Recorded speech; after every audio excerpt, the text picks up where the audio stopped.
Alright, this morning I'm going to be working on a curved flake, but I'm also going to be using some files to do the notching so I don't encounter the problems I encountered last night. Yeah, you can get these at Harbor Freight. Alright, so my favorite one is the fully round one for the notching, but you can use the other ones too.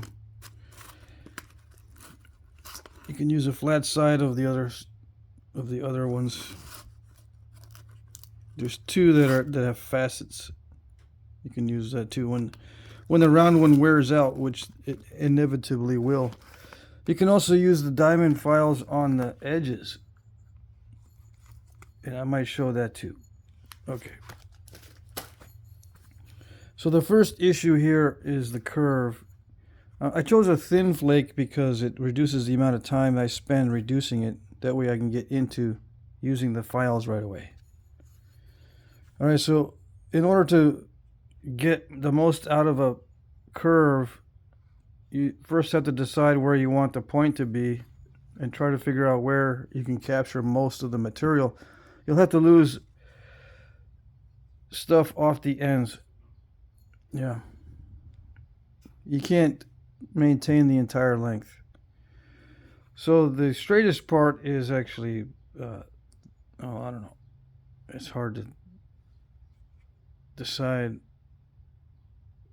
It's the middle portion here, so I'll probably have to lose some off of both ends instead of just cropping off one end. I think to capture the best and longest potential arrowhead would be to take a little bit off of each side instead of only one side. Okay. In this case, in some cases it's best to take off more material from one side than the other. And there's no way around it. It's just a matter of trying to figure out where the best spot is for your arrowhead.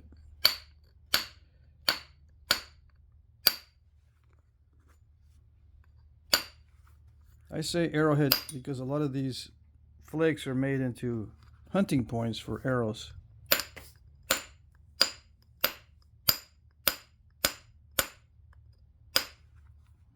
And the easy way to do a hunting point is just to get a flake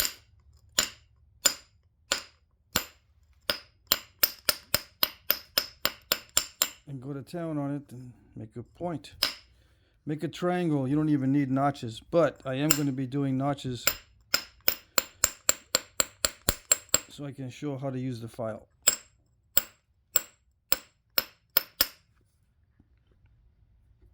Yeah. I'll leave the point or the arrowhead kind of thick to make it extra challenging so that using the file is, it makes sense to use it on a thick arrowhead. If you get it really thin, it's easier to notch, so you don't need the file. And I stuck with this material because a lot of times this will crack if you hit it really hard or use a lot of pressure. It's kind of not snap and halfish, but prone to radial cracks. This material is prone to radial cracks.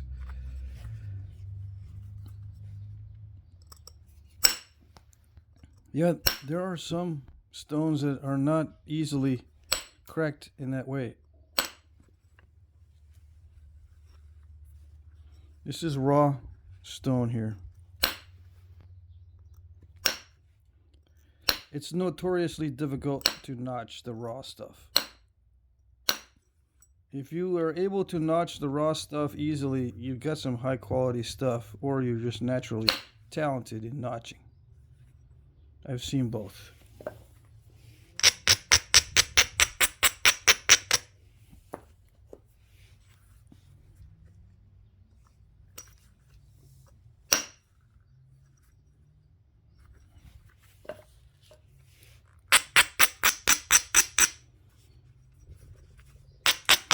Now this video is early, so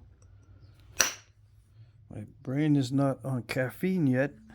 So I might start rambling in different directions or stop talking entirely.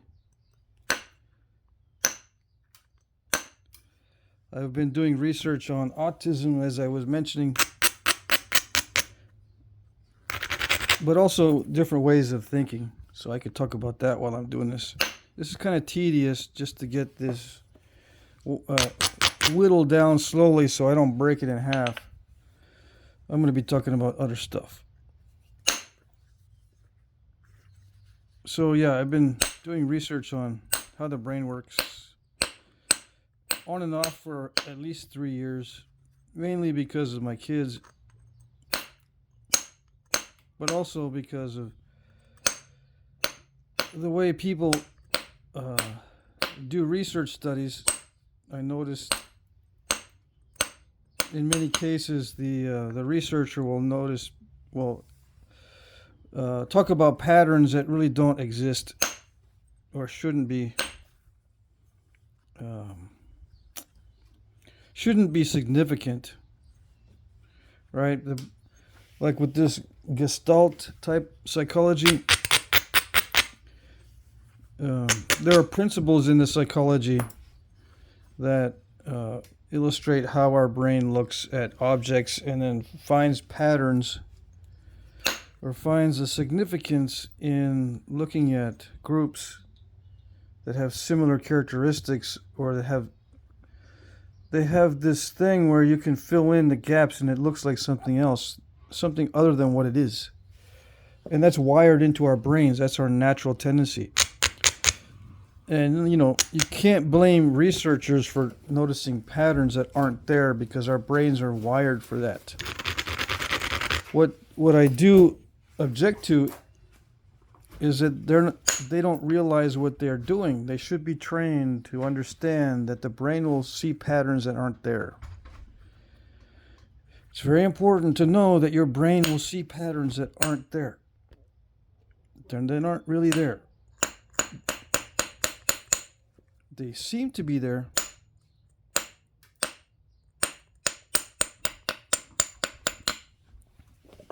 They're not there.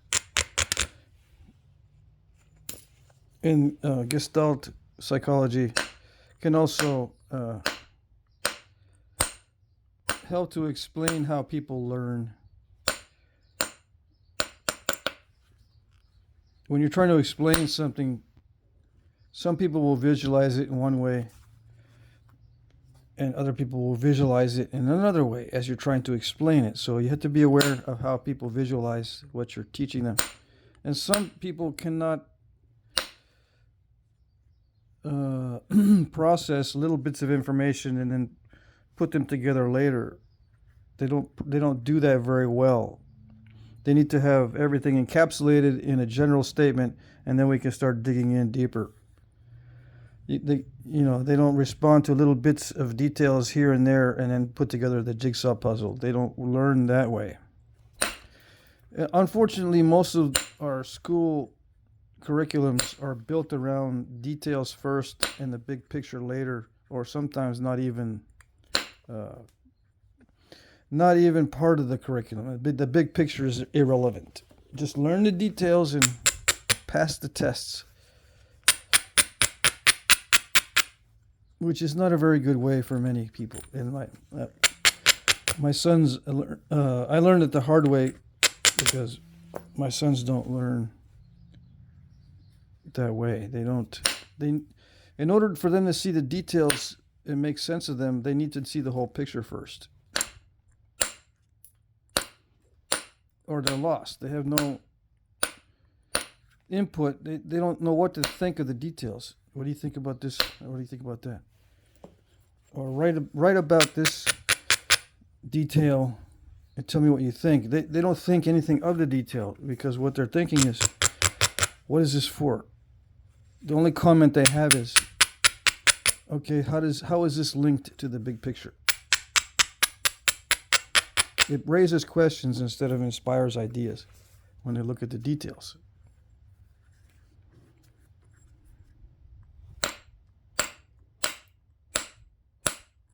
when you look at research papers,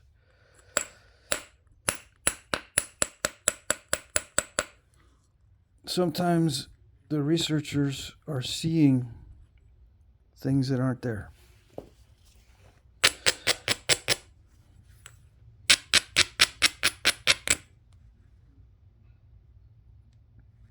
You know, they're making up. Maybe they're making up the big picture. They need to see a big picture. It's not there, and they're making it up. But they're not making it up in the right way. They're just kind of coming up with something that's kind of like what science fiction writers do. They invent a fictional world.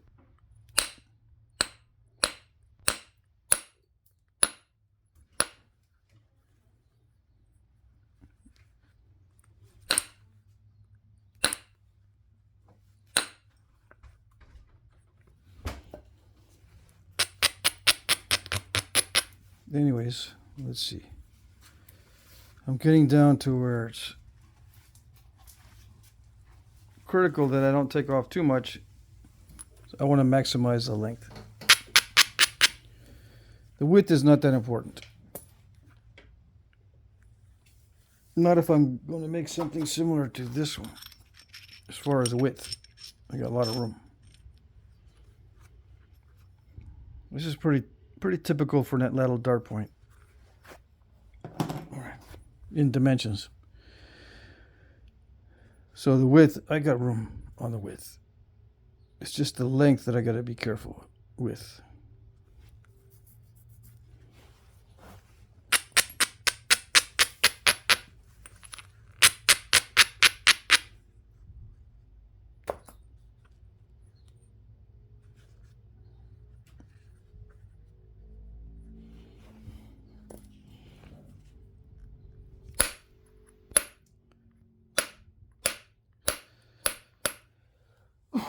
So what's the big picture surrounding the study of the big picture? Why do you want to study the big picture of why things are done a certain way? Because that's the way some people learn. Flintknapping is a method of creating tools used for survival.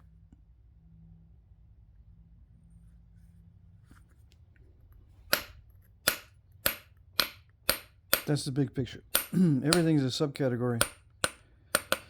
Yeah, you can come up with ceremonial things made of this material.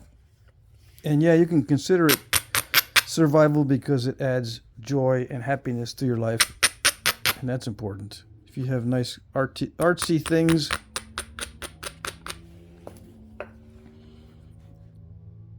I think what they did was, in the past, they combined the art and the utility. That's why you have such fancy points sometimes, so-called fancy stuff. They combine both the art and the utility, because all you need is a sharp flake on the end of a projectile. You don't need it to make it really fancy to be effective.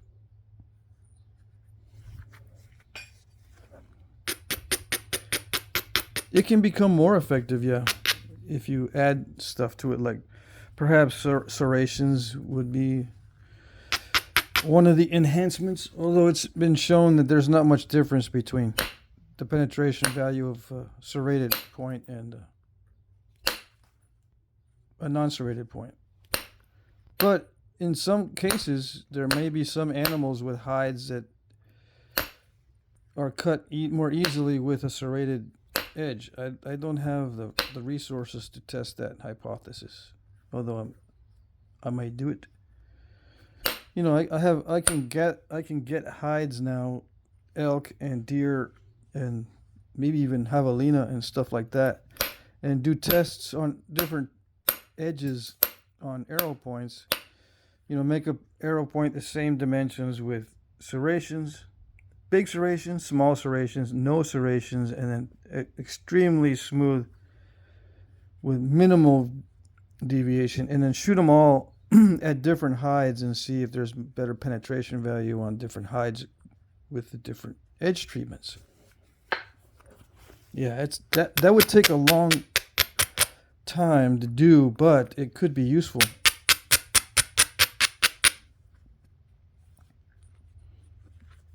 Because if certain hides are penetrated better with serrations, for instance, that would say these serrations are not just looking cool. They may actually be using them on a certain animal that we don't know.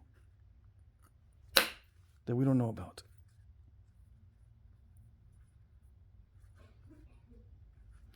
Oh, we're looking at them and why did they make those serrations? I don't know. But if we do tests, we can at least say something like, well, elk hides are penetrated better with those kind of serrations and so forth and so on.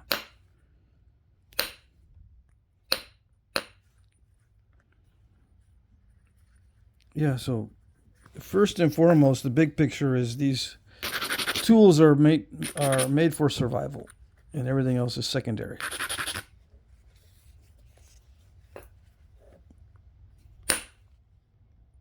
And I think, you know, the earliest tools were knives,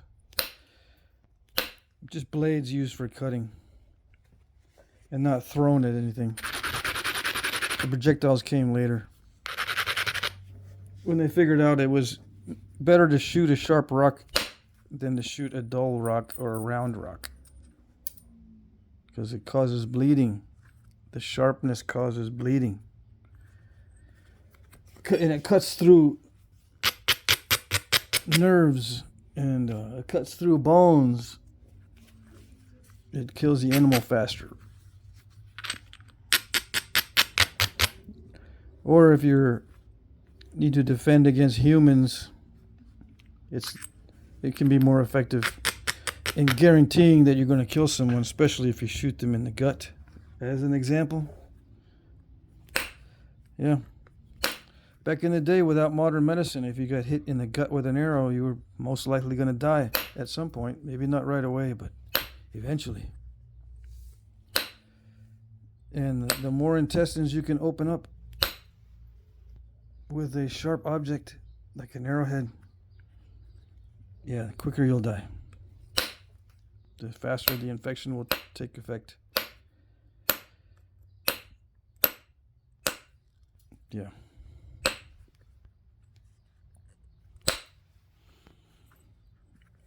Okay, so when am I going to start notching? Anytime now. The preform is pretty much done. It's 18 minutes.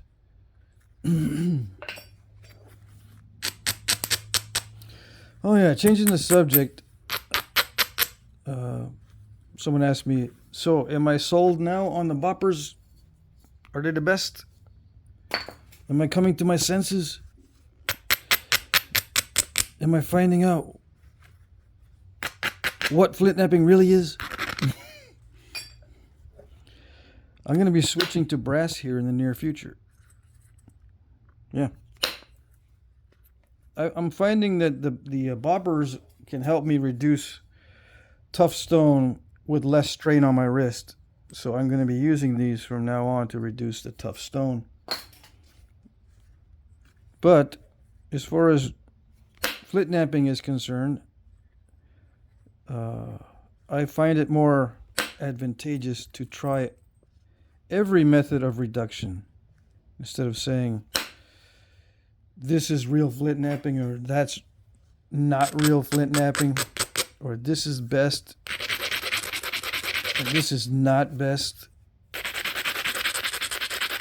This is the right way or the wrong way, but there's no right or wrong way to do Flintknapping. I don't want to get into that situation where I'm contradicting myself or being, you know, kind of exclusive or, how should I say, elitist when it comes to what Flintknapping is or isn't.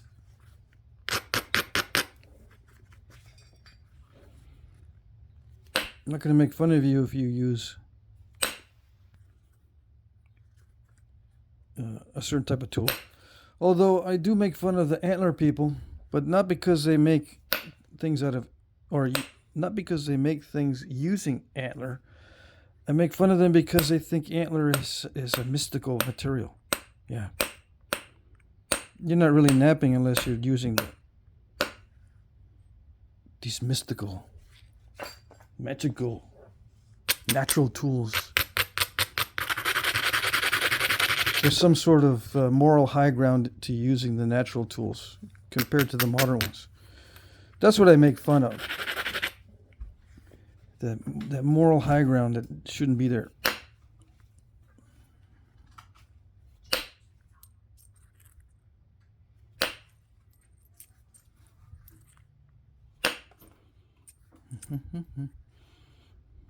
My hosts are so polite. They don't want to interrupt the video with talking.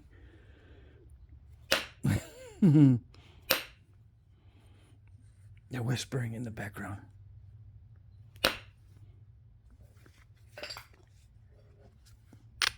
Don't worry, my videos are not that high quality. I have dogs barking in the background all the time. I got neighbors and stuff that make noises. No worries.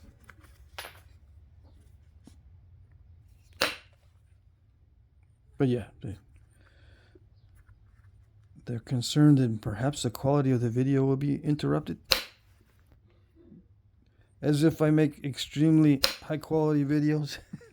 They're not that high quality. Low tech. This is low tech. All right.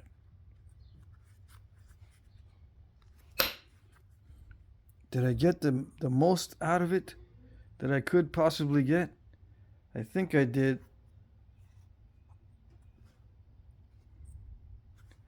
All right, so I can start doing notching. And I'm going to use the file, and I'm going to do some difficult notches. Yeah. All right.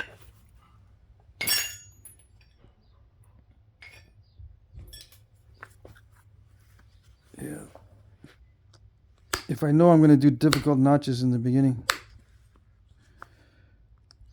I should really start to thin the areas that I know the notches are going to be in. Right? By preparing some platforms in certain areas and shoot flakes where I think these notches are going to go. I think I'm going to make a shumla with very deep notches. Okay? So, I mean, I am going to make a shumla.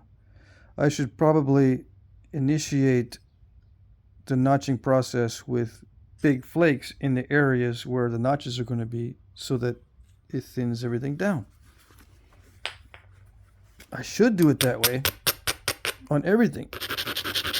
And if I remember to do it, then I do it that way. If I don't remember to do it, or if I don't see a good opportunity for flaking, I don't do it. Now, why would there not be a good opportunity for flaking? Well, if you want to maximize the length and you've got a weirdness going on down here, you need to lose some length to correct the weirdness. And you go, what do I want? Do I want length, or do I want perfect initial conditions down here for notching? What do I want? So you prioritize, you make a decision. You say, well, I don't care about length. I just want a perfect situation for notching. So yeah, you do it that way. But if you say, no, I want it to be as long as possible because I envision I'm going to have to resharpen it. And I want to be able to use it as many times as possible. So I don't care. I'll live with nasty notches. You can so do it that way. There's no one way to do it. It depends on your priorities and your decisions and your preferences. Yeah. Some people actually don't know how to prepare for the notches, so it doesn't even enter their minds. They're like, what? You can actually make flakes to go where the notches are supposed to go? Yes, you can actually prepare ahead of time like a smart person would do.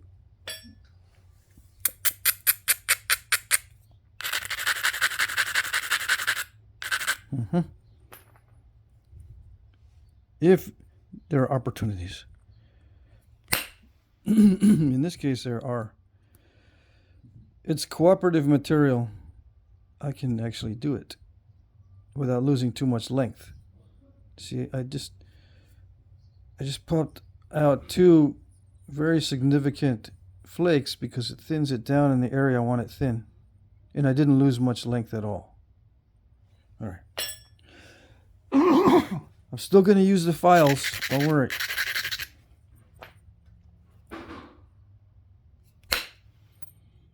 You might say, yeah, if you make it too perfect, then you won't have any reason to use the files because it's going to flake just right. It's going to flake really well. Yeah. You never know because this is raw material. This is raw stone. It might flake extremely well and I don't need the files.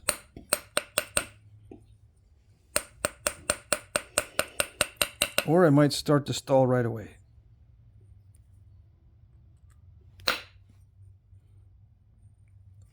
I'll just prepare ahead of time, like I should, in any case, and dry flakes in the areas where I think the notches are going to go.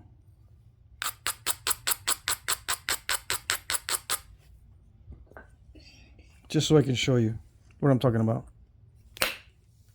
See, the notches are going to go in these areas that I'm removing flakes. I don't have to worry about too much in the middle here. Just on these areas, I'm removing the flakes. Okay, so it's thin enough. I can start. All right.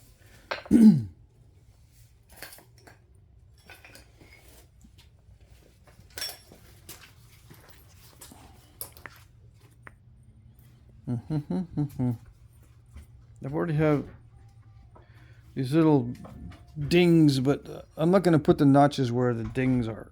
So let me just take it back a little bit more.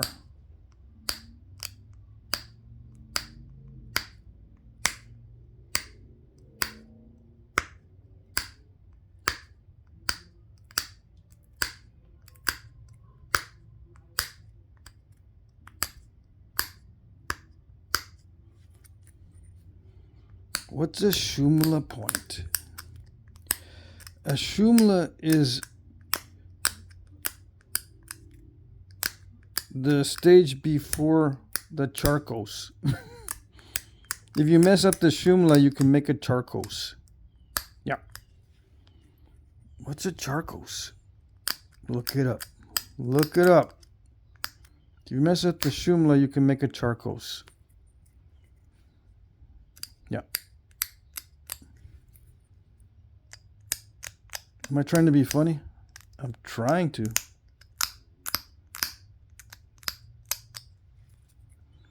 All right.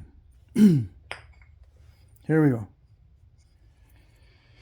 Let's start with the regular notcher.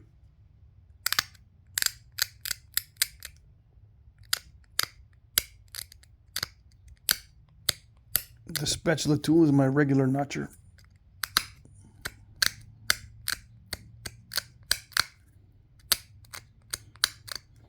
Crunching the notches. The Shumla stems are narrow, so I don't have to worry about messing that up. A lot of times I make the stems too narrow by accident, so I have to consciously think in my mind I need to make an extremely wide stem so that if I do mess it up a little bit, even a slight constriction won't mess up the whole look of it. Yeah. Well, with Shumlas, a lot of them have very narrow stems. So even if I mess up a narrow stem and make it even more narrow, it doesn't mess it up as far in terms of the way these look, because they're variable. Yeah. I've got a big range that I can work with. All right, so in the beginning, we don't need to worry too much about stalling. Yeah.